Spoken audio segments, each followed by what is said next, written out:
Hey guys, Benjamin Albright, NFL Underground. I want to talk to you today about the Fantom Football Forum.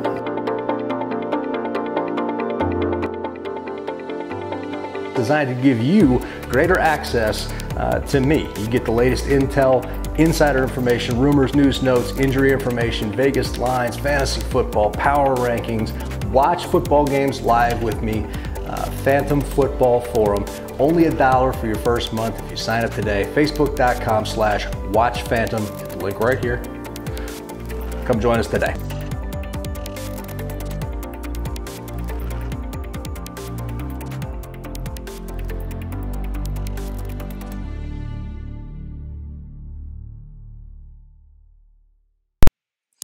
Hey everybody, my name is TJ Carter. Welcome to Noon O'Clock. Hope everybody is enjoying their week here in Denver. It's beautiful. As you can see there on the screen, we have breaking LeSean McCoy news. He is denying his involvement in an incident that was at his residence in Georgia earlier this week. And so Benjamin Albright, who you just saw there in that message, is going to be joining us here in just a moment to discuss what exactly is going on with LeSean McCoy right now. So we're going to get into that coming up here in just a little bit. So wanted to give everybody an update. If you want to sign up for the Fantasy Football Forum, it's just $1. That's where a lot of this information is going to be. A lot of the information that Benjamin Albright breaks is really, really valuable, especially to the gambling community. So paying $1, which is is anything $1 in society anymore? Can you buy a candy bar for $1? The answer is no, you can't. You can get this latest LeSean McCoy news for $1. You can get a 1/5 of a venti mocha at Starbucks for $1. So sign up for the Fantom Football Forum. There's a lot of information there, especially when it comes to football season, injury-related stuff, front office-related stuff. He's going to be doing a ton of videos on the Fantom Football Forum as well. So I know that nobody really likes to have to pay for anything. I've never enjoyed paying for anything. But we all got to eat, so I hope people will be understanding in that and realize the value of the product. So come on into the Fantom Football Forum, just $1 to sign up. Click the link that we'll be providing here in the chat here in just a moment to you guys so that you can sign up and get that information as soon as possible. And once again, want to remind everybody, if you're looking for a house in Denver, Brent Malia Real Estate is where you need to go. Brent Malia Properties, his link there is in the description for this video. Go check him out. If you're looking for a house in Denver, TJ's diligent. He always takes care of his clients. Took care of my wife and I. Got us a perfect house here in a perfect amount of time. So if you're looking for a mortgage, PlatteRiverMortgage.com. If you're looking for a real estate agent, it is Brent Malia at tjsagent.com. All right, joining us now, it is the one and only Benjamin Albright. He's going to be coming in here in just a second. As I had mentioned, the Fantom Football Forum is open and ready for business, so you guys can jump in there. We're going to have some questions here for Ben in just a little bit on the Fantom Football Forum, so he's going to jump back on there and start answering a lot of your questions coming up a little bit later on this afternoon. But for those of you who are not necessarily aware of everything that's going on with LeSean McCoy, basically what happened was yesterday, an anonymous person on Instagram posted an image of a woman who had clearly been beaten. Her face was badly bruised. She was in a hospital bed, and then alleged that LeSean McCoy committed this act. Also alleged that he had beat his dog into kidney failure, had used steroids, and was generally not a nice person to his own children. So there's a lot of accusations out there flying about LeSean McCoy that all came from an Instagram post that has now since been deleted. So that's how we were introduced to this topic, the situation, which as it turns out is actually been going on for quite some time and has gotten fairly contentious prior to any physical involvement. So LeSean McCoy's ex-girlfriend now was living in his Georgia residence and had been there 7 months after they had agreed that she would leave the premises. They had really actually been fighting in this legal battle since last June to have her evicted from the property, but it did not go through. So this is now 13 months into a situation with a resident who would not leave a property. And now all of a sudden that physical violence has been involved in a break-in situation at the residence, and there's an accusation that LeSean McCoy either did it or was involved in setting it up. Now all of a sudden we have a really serious situation in which domestic violence is certainly a topic. Violence in general is a topic. And certainly now too, in general, the problem the NFL has in regulating any of this is now a huge topic. So we've got all of that for you. And by the way, guys, share this video as much as you can. And so now we're going to bring in Benjamin Albright. Ben, if you want to come in here, I'm going to try to make some room for you so that we can both get in here. All right. Okay. Awesome. Now Benjamin. I will do my best here. All right. Okay. Ben, we got you in here. I apologize. I've got laptop and notes here balancing. So. All right. Okay. All right. So. Come this way. Yeah. There we go. All right. There we go. That's a lot better. That's a lot better.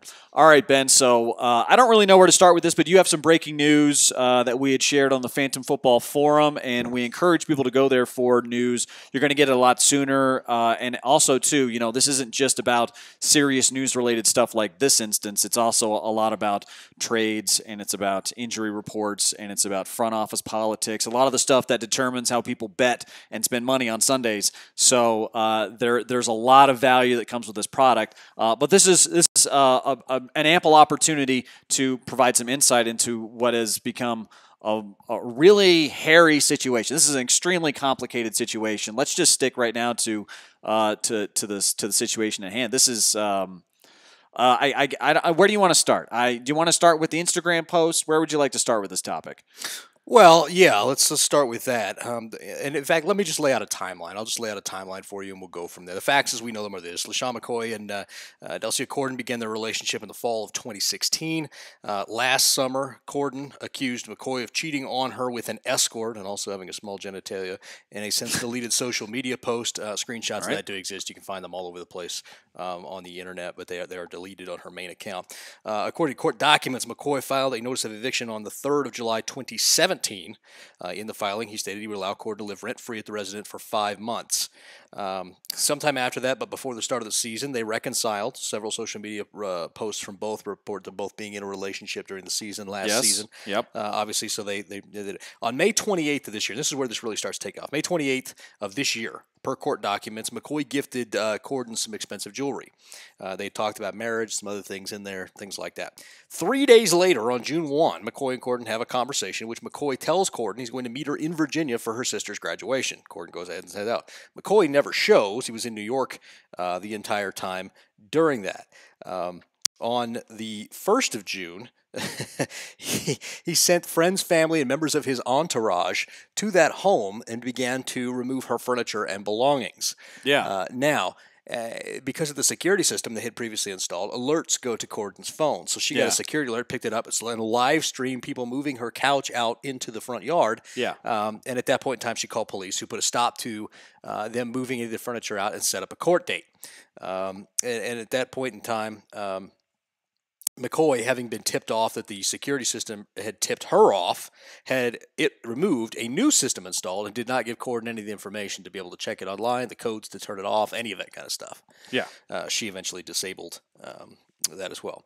On June 6th, McCoy began legal proceedings against Ms. Corden. The eviction papers were signed by, and this is important, Tamarcus Porter.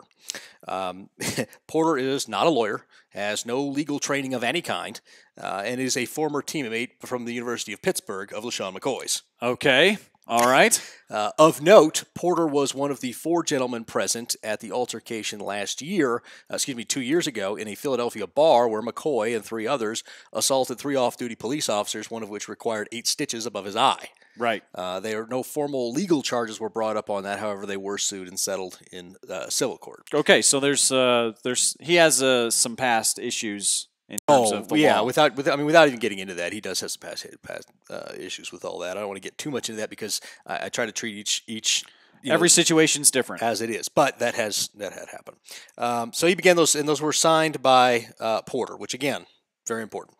The eviction papers were served on June 11th, wrongfully to Ms. Corden's 16-year-old son. Yeah. They served the papers illegally to a minor. You can't do that. Plus, it was signed by Porter, so that's not a lawyer. So on 11 days later, on the 22nd of June, the eviction was challenged. Since a minor was served the papers and Porter, who isn't a lawyer, had signed them, a hearing was set for the 10th of July. Yeah. Okay. With McCoy verifiably in Florida training, on the 9th of July, Ms. Corden returned home from a trip to London. She'd been in London. The July 10th court date was postponed for 30 days because Ms. Corden's lawyer was having a family matter. A family member was very, very sick. Okay. And had to be taken care of. So she asked for a continuance from the judge. That was granted, and they were postponing that 30 days, moving that into August. Sure. On July 10th, the home invasion and assault occur. The police find no sign of any forced entry into the residence. Okay. B, and the witnesses claim a very specific list of items were demanded, including specifically the jewelry that Mr. McCoy had given to Ms. Corden by specific item, and that he had previously requested back, also stating per witnesses that if he did not get them back, she could just be robbed for them. Yeah. Very, kind of damning quote there as well. I spoke with law enforcement in Milton under the condition of anonymity, as they are not authorized. This person is not authorized to speak publicly on the investigation, which is still ongoing. And I was told that they are investigating all leads, including, quote, clear and credible links between the home invasion and LeSean McCoy. Yeah. Now, it is important to remember the difference between evidence and proof here, because the evidence pointing to something doesn't necessarily mean you prove it. It just means there's evidence to something. Yeah. It is important to remember that distinction right now. Police intimated to me that they had evidence pointing them in a specific direction, but not proof at this point. The investigation is still ongoing, and I will give you more as I have it. Okay. All right. So, investigation's still ongoing. And in terms of I guess first and foremost, this is I guess there's some possible scenarios to go through here. There's the scenario that LeSean McCoy himself got into his own house and did this. It was not LeSean McCoy. We can't verify the whereabouts of LeSean McCoy. He was in Florida at the time. Now, Florida and Georgia are not that far apart. Okay. And theoretically, you could, if you do the time frame with the flights, but then if you go back and look, LeSean McCoy was seen very early in the morning training in Miami. Okay. And the time frames simply don't work. So you trust the alibi, you trust the timeline. I trust that LeSean McCoy did not personally pistol whip her. Yes. Yes. The evidence substantially points to that. Now, as far as there being evidence pointing that he hired someone, directed someone, told someone, that's what police are investigating right now, that link to see if he did. And again, I would caution you to remember the name Tamarcus Poole. Okay. That committed the actual action. We cannot rule out that he was or was not involved. All right. So, and I wanted to be very clear about that because I know that there are a lot of people here who are going to be on different sides of this issue for various reasons. And I think that that's an important distinction because the next scenario now is that he hired someone else to do it or had somebody who is a friend of his. Hired is a weird term because I could see it being a quote-unquote favor. I could see it being a quote-unquote suggestion to take care of things. I could see a lot of different instances in which there's plausible deniability on LeSean McCoy's part of saying, "I said take care of it. I didn't say pistol whipper." There's a lot of wiggle room here, and we're playing in a lot of gray areas that people are going to take really, really seriously. So I just want to be clear about what exactly we know and what the stuff that we may be speculating on, or what the possible situations would be versus like actual information that's been released by the police or that people like yourself have, for insight purposes. So there's a lot of different things going on here, and there's also a lot of big societal issues that are floating all around, and those things on the internet right now are just like colliding in all directions. People are attacking the victim because she has previous relationships with Michael Vick's younger brother, Marcus Vick. And Floyd Mayweather. Marcus, there was a spat online, some social media posts back and forth I dug up yesterday between LeSean McCoy and Marcus Vick, where LeSean McCoy was claiming that Vick had given his ex herpes. Vick is claiming McCoy had given Corden herpes. Sorry. Right. And so that there has been, obviously some other speculation with all that. I try to keep all that stuff separate. I'm just trying to keep it dialed into what's going on here in this particular situation. And the facts as we know them are these: the home was invaded and there was no forced entry per police. Mm-hmm.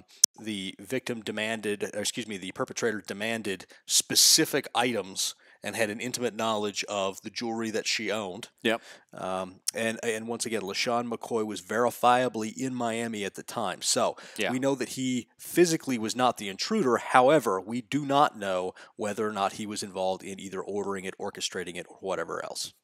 Okay, so basically at this point we're at a position now where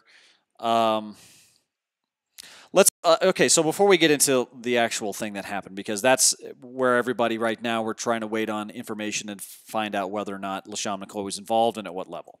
But we do know that it wasn't at he physically didn't beat his ex-girlfriend level. At least not in this situation. Not in this particular situation. There are other allegations made, obviously, in that Instagram post, one of beating the dog, beating his child, things like that. The thing that bothers me about that, whether he did or did not do it, I don't know. That's hearsay at this point. The thing that bothers me from the person posting that at this point is why didn't you say something about that at the time? If he beat a kid and beat a dog, why are you waiting till now? Why are you covering it up? Right. Why you were part of the cover up. So that doesn't make you, an angel by any means to say something about that now. So I think that, people need to take a deep breath. And these investigations take time, but I will say that police are investigating credible leads. They do have leads on this, and just because they're not vocalizing those leads doesn't mean they don't exist. Okay, so there's still a lot of investigating going on, and they haven't ruled anything out. I guess is that fair to say that they haven't ruled They haven't ruled people out that matter in this involvement. They haven't ruled LeSean McCoy out necessarily. Not at all. They seem to involved. intimate to me that they were actually leading an investigation in that direction in terms of whether or not he was the ringleader of the situation. So okay, all right. So and that's a really big deal, I think. And also too, I keep, the more and more I look at the situation, I think originally when you hear an accusation, the way that it was presented on Instagram was, LeSean McCoy, how could you do this to my friend? How could you beat my friend? And it was presented as, you did this. This is you doing this. And anytime we hear that, all of a sudden people immediately go to like unfortunately, your textbook case of domestic violence. My mind immediately went to, like, two people living together harmoniously, but there's, predatory things going on. And that's not necessarily, I don't know if that's necessarily what the details of this imply. This is a much more complicated instance than that. You had somebody who was in a house for months and months and months. Well, years, basically 2 years. I mean, yeah. Their relationship began in October of 2016, at least formally. Prior to that, I don't know how long they'd known each other, but I know formally that's when they started acknowledging it. So you look at that, you think, okay, so that's a year and 3 quarters. You've got almost 2 years worth of living together as far as that kind of stuff goes. And I think this is the unfortunate thing about this. I really want to have an adult conversation with people online about this right now. So if you have comments or you have thoughts on this, I would really love to hear those on both sides, because I would like to talk about this like adults, and I would like to talk about it in a forum or in a way in which we don't have to be overly careful, because I don't want to call it the wrong thing, but this seems very odd to me. This seems like a problem that only somebody who owns multiple homes and interacts with people who, like in this situation, who would maybe take advantage of the fact that you're a very wealthy person. And I look at this, prior to any of the violence, just that situation by itself, prior to anything else happening, because I want to be very clear about this. This is not a justification for anything that occurred. This is not a justification for violence. But we're in a situation where you have somebody who refuses to leave, and you're at the point where you tried legal action, that didn't work. You're trying to give her a very strong hint that she has to leave by removing all of her furniture. There's all this stuff going on, and you're paying for this house while somebody is just living there for free, and you can't get them out. That's a very high-stress situation that she put someone in prior to anything else happening. Well, that situation by and of itself is a high-stress situation between two people. Right. So I think that we need to backtrack just a little bit, because you got to remember, last year this was started as well, and then he backed out of it as they got back together. Right. That's the nature. That's the reason the legal system exists, is for situations like this. You can't get somebody else. You go to the legal system. It's going to take you a couple of months. Yeah, you're paying for it, but that's how it goes. That's a cost of doing business, yes. And you have to understand that when you're a wealthy person, there's while the same laws exist, there's a different set of rules. Yeah. And so you have to go by and you have to do things the right way in order to get people out. And I think that one of the things that we do a disservice on to athletes is maybe having classes on some of the problems that they're going to experience coming into the league. People are when you're making a lot of money, everybody wants a piece of it. Yeah. And that's the thing. It's just everybody wants a piece of that, and they're going to do what it takes to try to get that, whether it's family, friends, acquaintances, girls out there, guys out there, whatever, trying to get a part of that. And so you have to protect yourself and insulate yourself from that. And I think that's something that we do that is a disservice to these athletes coming up, is maybe the players' associations or the unions should do a better job educating them on some of these issues that they're going to see. I don't know how many people have seen pictures of this house. It's enormous. We're not talking about an $800 a month apartment here. We're talking about something that's probably in the neighborhood of $5,000 a month. And if somebody's living in a house that you're paying for that's $5,000 a month for over a year and they won't leave, like, how would you feel if somebody was just taking $5,000 a month from you and didn't ask, and you couldn't do anything about it, and you tried to go through the proper channels, I think and that it home wasn't was actually working? a little more expensive than that. I think it's closer to 10 actually, but $10,000 in terms of the mortgage that there was. Yeah, the payments that they're making per month. I believe So we're talking about over $100,000 in just mortgage payments. Well, right, and again, I'm not saying that it's right what she was doing, squatting there, but at the same time, his child, LeSean McCoy, they share a child. They do? Who's there? Yeah. And And she has a kid with Marcus Vick. I think there were right. 2 kids living at the residence. Right. Vic's kid is, of course, the older one. I just think that you can't. I think that if you want somebody out and they refuse to leave, you just take it to the legal system and you go from there. You don't have to do anything else. Yeah. The law is going to take care of it. Well, see, that's the problem, though, is that I don't think a lot of people believe that, especially not people in the African-American community. So the idea that, the law's going to take care of me, the law has my back. I mean, he was trying to get her evicted, and then a lawyer said, well, you can't enforce the eviction because it was handed to this 16-year-old kid as opposed to her. So technicality, we win. Like that exacerbates people's frustration in a situation. The fact that you won't leave exacerbates frustration. The fact that you took her furniture and tried to remove it, and then she called the cops, that exacerbates the situation. This is not a normal... Well, I think that's the problem, though. He went about it the wrong way every time. He tried to sneak her furniture out the back door while she was out of town. Except for the time where he went to the judge and asked for an eviction. It was given to her son and not just her. that. The eviction was signed by Tamarcus Porter, who is not a lawyer.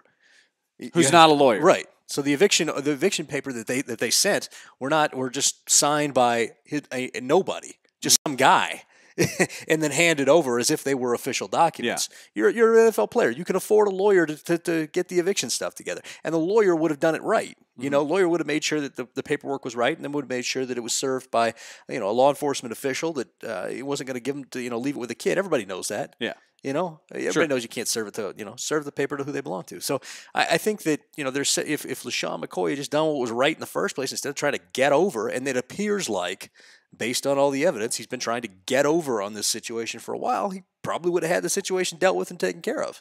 Well, I look at this whole thing and it stinks because there's a lot of stuff going on here. And I don't necessarily think that this is not the same as Ray Rice. I don't think it's the same thing.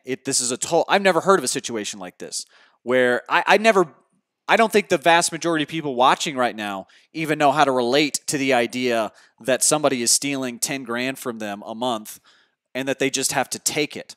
I don't think anybody, can you relate to that? Because I can't.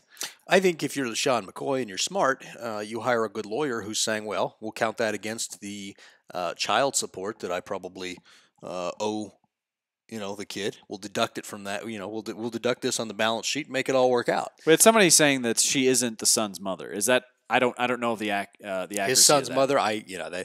There are 2 children living there, or there were, and one of them was his. I don't know for 100% that it was hers or not. But the 16-year-old child, is not LeSean McCoy's. Okay, right. That's Marcus. Right. Marcus. So Vick's we need child. to make sure. I think it's Marcus Vick's child. If there was, we're clear on that. If there was no previous restraining orders or trespassing, seems like it escalated quickly. Harmonious to beating is a large jump. I mean, I don't think it was that jump. I don't think it was harmonious to beating. I don't think I don't think that's accurate. It seems like there was a lot of stuff that was going on leading up to this. Yeah, this was an escalating thing dating back almost a full year. I mean, LeSean McCoy originally filed the eviction notice that he first filed, the correct one, back on the 3rd of July of last year. Yeah. Of course, the couple reconciled and he pulled all that and everything else.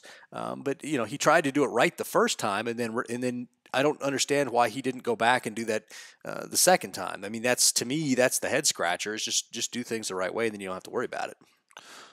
All right. So what's next here? What are we waiting to find out? Well, next we're going to what the police are going to do is they're going to look for associates, affiliates, entourage, things like that in the area. They're also going to investigate Mr. Porter heavily. Okay. That was kind of the tip that was given to me, and that's the guy who was initially Tamarcus Porter is a. It may not be listed officially by the police, but I will tell you he is a person of interest in their investigation. Okay. And that's the big news that everybody's. I think the insider tip that most people don't know that they're waiting on. All right. So they have somebody who is a person of interest. That's. And is this person connected to LeSean McCoy? Tamarcus Porter? Yeah. Yes, he's the guy who signed the Paperwork. paperwork. He's his teammate from the University of Pittsburgh. Right, okay. And the guy who signed the paperwork, and also the guy who was with LeSean McCoy at the nightclub in Philadelphia and participated, the 4 of them, in assaulting those off-duty police officers. Yeah. Allegedly, even though it's on tape. So Jenna here, yes, but that's because you don't get just because you don't get your way doesn't mean you start hitting or have or just have your friend hit. That's basic kindergarten education. Well, I totally agree with you. And here's my thing. Right. I was talking to a prominent last night, a prominent ESPN reporter. We were talking in the direct messages about this, and it was like it amazes me the stupidity of people that you'll go do stuff like this. You know, it would seem to be something that's so obvious that you don't go do this, and yet we still come across it. The Brandon Browner thing was just a couple of days ago. Right. That guy's has got he's facing 4 felonies, including attempted murder. Yeah. You know, Tavares Jackson. I don't know if people that one was kind of quiet, but also very funny when his wife, after he pulled a gun on his wife said, "Well, I hope you aim better than that than you do it on the field," which might be the most savage burn of all time. But yeah. you know, it's every time we think that people can't do something this dumb, they do. And so we end up getting a situation where, you know, heat of the moment, anger. I mean, have you ever done something, just the listeners, the watchers, have you ever done something foolish while angry? I have.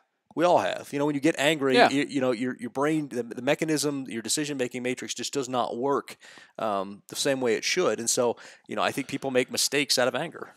Yeah, look, that's no question. And to kind of pivot a little bit over to where I think a lot of people are here, which is a lot of people are now looking at the situation through the prism of the way our society looks at this issue, which is there's very little, if any, recourse for ever hitting a woman. Like, I mean, everybody, and I say very little, if any, like if I a say child never danger, unless your life or your child's life is in danger, you know, or so, you know, there's a life in danger. Yes, there's right. there's not a reason to. Right, but once again, if a child's life is in danger, then yeah, I think you know, physical action, intervention is called for, or something like that. But then there's also this idea of, you know, like she was clearly in the wrong on a major level in their relationship. I'm not talking about justifying physical action. I'm saying in their relationship. When he asked her to leave the house, if she didn't pay in, and we don't know that she did or did not pay in on the house, then yeah, she probably should have left. That is to say that, you know, maybe she needed an appropriate amount of time because, you know, again, June to July is, you know, 40 days. You know, trying to find a new place generally takes 60 to 90 days. Right. I've seen people do it quicker. We all have. But generally, when you're trying to find a place, I mean, if you're trying to rent, the search is, you know, a good 90 days. If you're trying to buy, it's longer than that. So, you know, I think the other thing to remember is, again, she also caught him cheating, you know, last year as well. And we talked about that with the deleted posts and stuff like that as well. So I look at the whole situation, and my opinions about him are that he is an entitled, narcissistic jerk who gets away with most things because he's talented, which is how our society works. I don't know if you've noticed, but we reward assholes quite a bit in our society. And if I have no problem calling LeSean McCoy an asshole, whether he actually was involved in this or not. So that is independent of my opinion of him in that sense is independent of this issue. But certainly I think that money and entitlement are a big reason why athletes do a lot of the stuff and feel like they can get away with a lot of stuff that they do. And the second part of this is that he's also really, really rich. And whether you're a good person or a bad person, if you're rich, there's going to be people out there who are going to try to take advantage of you. That's the thing. That's what we're talking about with the classes and things like that. I think the NFL and the NFL Players Association really needs to do a better job educating people on, you know, the scams and the ways that people are going to try to get your money as, you know, as an athlete. And I feel like that's an underperformed task. Yeah.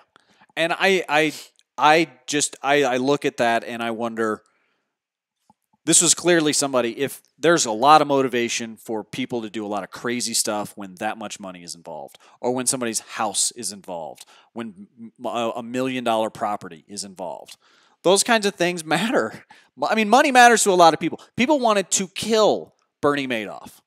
Kill him. To be honest, if your life savings had gone up in smoke, you know, the entirety of your life, the culmination of your life's work had gone up in smoke, so some guy could live a fancier lifestyle and pretend. I mean, I'm not advocating murder. No, but I understand. Right. Yeah. Let's say somebody comes up to you just a faceless figure in the night, just comes up to you and just takes your wallet. What are you going to do? You're just going to, hey, cops, could you go? Oh, wait, there's no cops around. What are you supposed to do? So I think most people would say, well, I'm going to chase the guy down, and if I can, I'm going to catch him, and I'm going to beat the crap out of him. But as I say that, I say him. And it's a little different when maybe the pickpocket is a girl and not a guy. People react to that a lot differently. And we've decided that it's very important to make this distinction, that men and women are equal in rights, but not in strength. And we have decided that women need to be protected by society because of that indifference or difference. Sorry, imbalance. Yeah. And I believe that that's a deserved protection. I think it's a needed protection. It's one that we don't take seriously enough. But at the end of the day, I think that's a question that needs to be asked. That's not the case for the vast majority of really legitimate domestic violence problems where you have somebody who's being beaten on a regular basis by their partner. That and this are different things. I do not view these things as the same. And this is a situation in which somebody was clearly taking advantage of another person. That person went too far in their retaliation. And that's my speculation. I think he was involved. And I think he did hire somebody to go out and send a message or whatever it is, which he should go to prison for. But that's what you do when people get desperate. They do crazy things out of anger. You were talking about that earlier. Yeah, I think people do insane things out of anger, out of frustration. And if this is a frustration that's a year and a half old, people are at the end of their rope. They're doing crazy things to get back at each other. This is much more so than just an isolated incident or a simple oh well, you can't hit women ever kind of situation. Well, right, and I think menacing or threatening in an attempt to to get jewelry back and things like that. I think that with any story, there's three sides: his, hers, and the truth. And I think that and again, trying to find what fits in this situation and not reach too far out of that the circle of what is happening versus the circles of what has happened and trying to apply. And I think the other thing, is tangentially applies to something that's been bothering me the last couple of weeks. I think the current buzzword or phrase du jour anyway in conversation, something about the rule of law and that justices and judges are interpreting things and we don't like that. And, but I think we need that. I mean, if we didn't, there would be no point in having a judge if we weren't trying to interpret it. You want to interpret for the humanity of the situation, whether she was quote unquote cold blackmailing him, whether or not he was, being shady, no pun intended, for all these kinds of things. I think we need somebody to interpret that because the humanity of the situation matters. If it didn't, we wouldn't need a judge. You just flip open a rule book, point to the rule, and say, okay, you broke it, we're done, let's move on. And so I think that we need to remember that there is a humanity to this situation. Yeah. Okay, so Jeff says on Facebook, to what degree do organizations vet and background check members of an entourage such as Porter? Almost none. Usually it's your buddies from college, your buddies from back in the neighborhood, cousins, friends, some hangers-on that you happen to enjoy from college, things like that. A lot of these entourages, you'd be surprised some of the scummy people that are a member of these entourages. But some of these players feel trapped in the sense that they have to support them because they were friends. Yeah. You could look at the Sean Taylor situation as being an extreme example of that. He was a guy who tried to elevate everybody in the old hood, and it ended up becoming a situation that got his life taken. You can have the best of intentions, but a lot of times, the entourage that you hang out with can be detrimental and detrimental to your career. Aqib Talib has had that same issue. If Denver Broncos fans may know that his entourage has often been a problem. It was a problem in Tampa, less so in New England, but it's been a problem every time he goes back to Dallas. So, and it was definitely a problem when I was down in Tampa. So. Jenna asks, what will the consequences be if he is found to be involved? What's the possibility here? Because that would be what? That would be conspiracy? Right. Well, it depends. If he plays the I suggested this, but he took it overboard card, and they can't prove anything beyond that, you're going to see probably a couple of games suspension, and that's it. Okay, so I was thinking consequences meant like legal consequences. Well, I'm going to say if it's found that he orchestrated this, and they get information that he orchestrated this and was a part of this, then there will be legal consequences, and he will likely have played his last down in the NFL. So we're in a really weird position here now as sports fans because I'm kind of here. If he is found to have not been involved at all, which I don't even know if I can accept that if that's the verdict. I don't know if there's a way to prove that he was directly involved, which I think he may have known. But there's a lot of ties here that you had mentioned there that the police are investigating as they should. And I think there's clear motive for him to have taken this kind of action. So there's clearly a reason to investigate LeSean McCoy. But I'm in this position where if he's found to not have been involved, the league can't do anything. The league has no recourse to even suspend him for a single play if he's found to be not guilty. But if he's found to be involved, like not only does he go to he's banned from the NFL for life. Like he's out forever. And then on top of that, he needs to be sent to prison.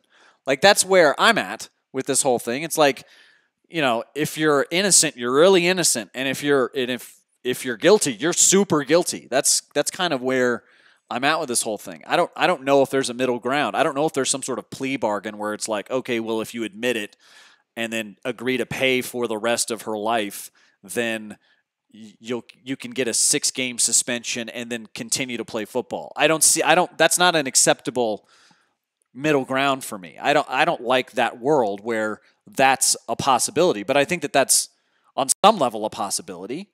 If he were to be found that he had said, well, somebody really needs to take care of that, and then comes back with well, I didn't mean it that way, obviously, it's just going to be a couple of game suspension. I mean, that's just the way, crazy. You can't prove anything at that point. Now, if Mr. Porter, allegedly, or anyone else were to turn on Mr. McCoy and testify that he said something else, that could change. But as it stands, I would suggest that just give it a couple of weeks.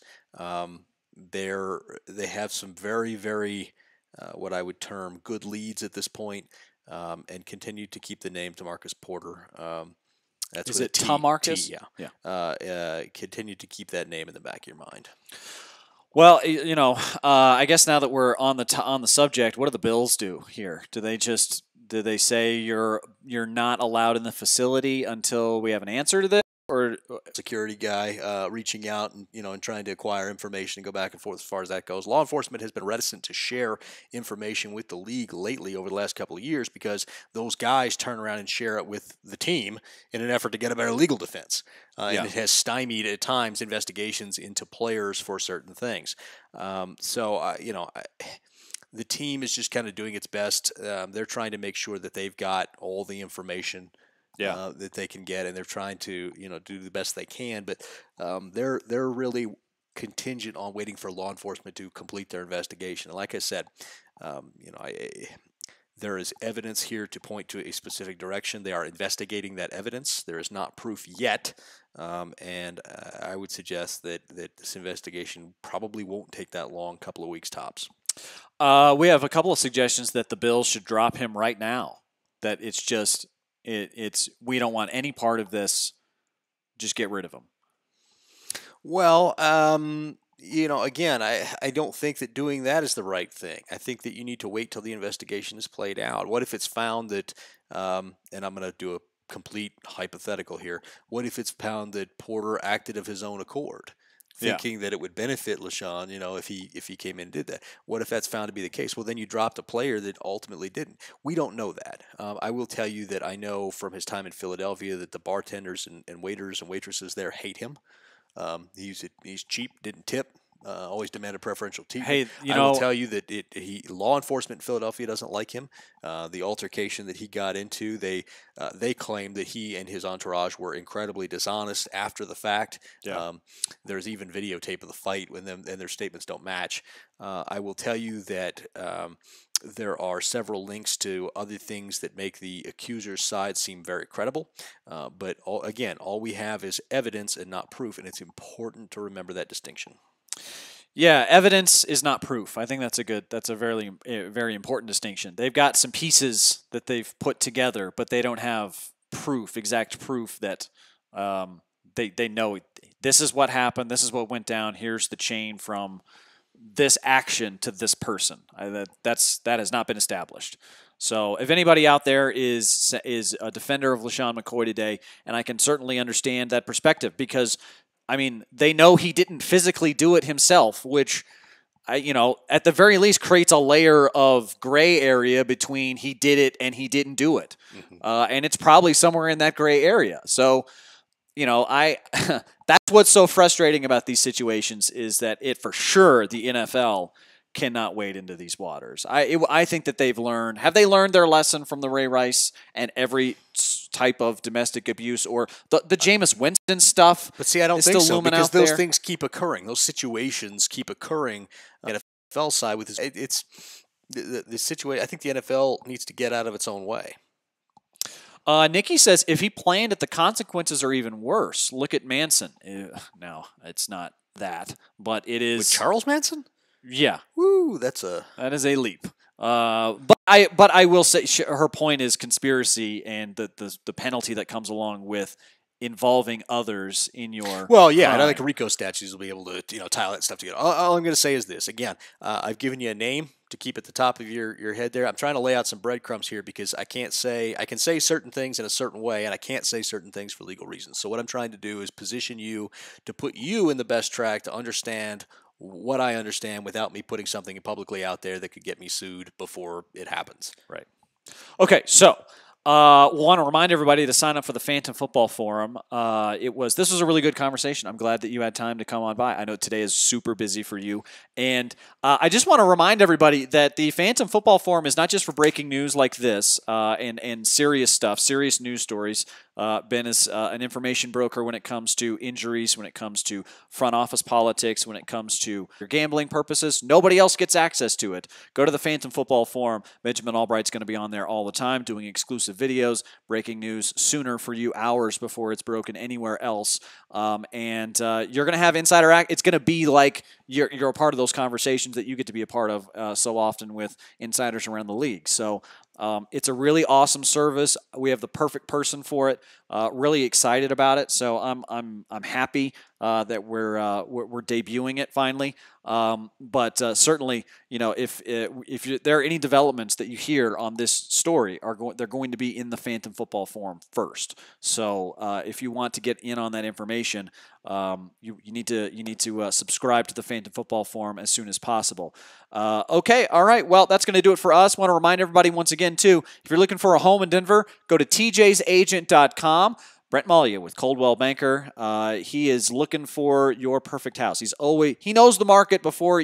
He has a great ability to create a frame of reference for exactly what you want just based off of the knowledge he already has.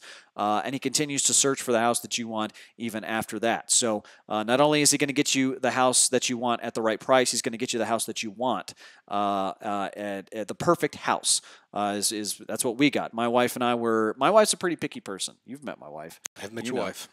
She's very particular, and Brent was Lovely able to lady. find exactly. In no way wonderful. particular. There's all him saying it. Not me. She wanted a very particular, very specific thing, and Brent found it. So that is all the endorsement I feel like I need to give for Brent. He's going to get you what you want.